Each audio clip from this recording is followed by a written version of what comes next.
আবার এই জায়গায় আসতে পারলাম, সত্যি গর্বিত। আজকের এই ইফতার মাহফিল এবং আলোচনা সভার সম্মানিত সভাপতি, আমার বন্ধুও বলতে পারেন, ছোট ভাইও বলতে পারেন, যাদের নিয়ে আমরা এই বিভিন্ন এলাকা জড়িয়ে সেই মসজিদে আমরা হরতাল পালন করতাম। বাংলাদেশ ব্যাংক পর্যন্ত আমাদের সেই ভূমিকা ছিল ইত্তেফাকের মোড় থেকে। সেই আমার দুর্দিনের সাথী জনাব মোহাম্মদ বুলবুল, সভাপতি ইন্টারন্যাশনাল ওয়ার্ড এবং সাধারণ সম্পাদক মোহাম্মদ লিটন, সঙ্গে আছেন ইউনিটের সভাপতি সেক্রেটারি বৃন্দ, সম্মানিত সুধী মণ্ডলী, মুরব্বিয়ান। বয়স আমার বড় হয়তো কেউ নাই, আমার বয়সে অনেকে এখানে আছেন। সবাইকে জানাই এই ইফতার মাহফিলের পক্ষ থেকে, কেএম দাস লেন ইউনিটের পক্ষ থেকে রক্তিম শুভেচ্ছা এবং লাল গোলাপ শুভেচ্ছা। বন্ধুরা আমার, আপনারা জানেন বিগত দিনগুলোতে, বিশেষ করে আপনার 90 দশকের পর থেকে, যখন নাকি স্বৈরাচারী এরশাদি বিরোধী আন্দোলন থেকে আরম্ভ করে আওয়ামী ফ্যাসিস্ট শেখ হাসিনা বিরোধী আন্দোলনে আমরা যখন বৃহত্তর সূত্রাপুর থানা, সূত্রাপুর ওয়ারি গেন্ডারি এক থানা ছিল, তখন আমরা কিন্তু দুটো পয়েন্টকে আমরা খুব গুরুত্ব দিতাম। একটা হলো ধোলাই খাল, আর একটা হলো কিন্তু এই ওয়ারি কেএম দাস রোড। কারণটা হলো এখান থেকে আমরা মতিঝিল ক্যাপচার করতাম এবং ধোলাইখাল থেকে আমরা ওই English road, notebook hall road capture করতাম। এবং আমাদের নেতা ছিলেন শ্রদ্ধ নেতা, এই রণাঙ্গনের বীর মুক্তিযোদ্ধা, প্ল্যাটুন কমান্ডার, সাবেক মেয়র, সাবেক মন্ত্রী, শেখ হাসিনাকে যিনি 33,000 ভোটে 90 সনে পরাজিত করেছিলেন, সে আমার বড় ভাই। বিনম্র শ্রদ্ধা জানাই তার প্রতি। যার সাথে হোসেন খোকা, তার এলাকা থেকে আমরা কিন্তু এই কার্যক্রমগুলো পরিচালনা করতাম। আজকে অনেক কথা মনে পড়ে যায়, অনেক স্মৃতি মনে পড়ে যায়। বলতে গেলে আপনার সময় নষ্ট হবে। শুধু এটুকু বলতে চাই যে আমরা যেন আগামীতে আমরা আবার এই যে ওয়ারিতে আমাদের ঘাঁটি হয়েছিল, আমরা খোকাবের নেতৃত্বে আমি কাজ করেছিলাম, আগামীতেও যেন তার সন্তান ইশরাক হোসেনের মাধ্যমে আমরা যেন এই এলাকাকে আমরা জাগিয়ে তুলতে পারি। সূত্রাপুর গেন্ডারিয়া ওয়ারি পঞ্চাল কোতোয়ারিকে আমরা জাগ্রত করতে পারি এবং ইশরাকের নেতৃত্বে যেন, ইশরাক চাচার নেতৃত্বে যেন আমরা এই অঞ্চলকে আবার জাগিয়ে তুলতে পারি। বন্ধুরা আমার, বর্তমানে কিন্তু আমাদের কঠিন সময় পার হচ্ছে। ভাবেন না হাসিনা পালিয়ে গেছে, আমরা খুব ভালো আছি না। প্রতিনিয়ত ভারতীয় ব্রাহ্মণ্যবাদী সরকার এবং তার কৃতদাস শেখ হাসিনা মিলিতভাবে প্রতিদিন বিএনপির বিরুদ্ধে ষড়যন্ত্র এবং প্রতিহিংসার রাজনীতি করে যাচ্ছে। আমাদের এই অন্তর্বর্তী সরকার, এটা কিন্তু অস্থায়ী সরকার, কেন্দ্রীয় সরকার অস্থায়ী সরকার। আগামী 6 থেকে 8 মাসের মধ্যেই নির্বাচন দিতেই হবে।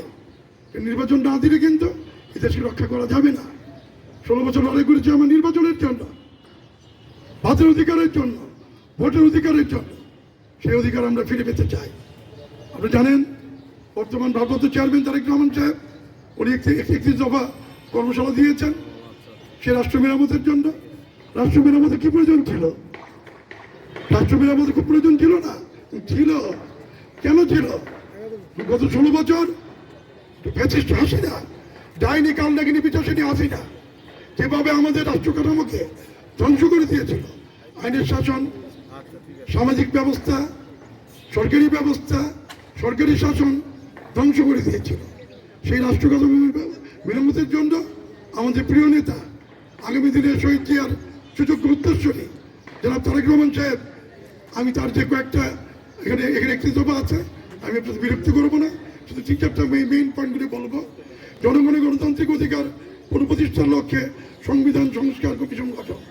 তার মানে সংবিধানকে সংস্কার করে যাতে কেয়ারটেকার মাধ্যমে প্রত্যেক 5 বছর পর নির্বাচন হয়, জনগণ ভোট দিতে পারে। কেউ ভোট দিতে পেরেছেন?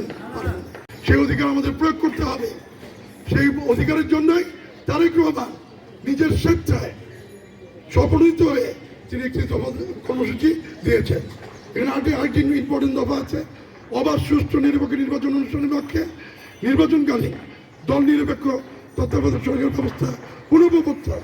তার মানে উনি চাচ্ছেন দেশটা একটা সঠিক জায়গায়, সঠিক ঠিকানায় দেশটা এগিয়ে চলো। কারণ আমাদের প্রতিবেশী দেশ ভারতকে আমাদের বন্ধু চিরকাল সত্য ছিল, শুধু ওরা আওয়ামী লীগের বন্ধু, শেখ হাসিনার বন্ধু, ওরা কিন্তু বাংলাদেশের বন্ধু নয়। তাই আমাদের এই লড়াই টিকিয়ে রাখতে হবে, বাঁচিয়ে রাখতে হবে। দেখেন এটা আমাদের গুরুত্বপূর্ণ গণমুখী ও জনকল্যাণমূলক প্রশাসন প্রতিষ্ঠার লক্ষ্যে প্রশাসনিক সংস্কার কমিশন গঠন।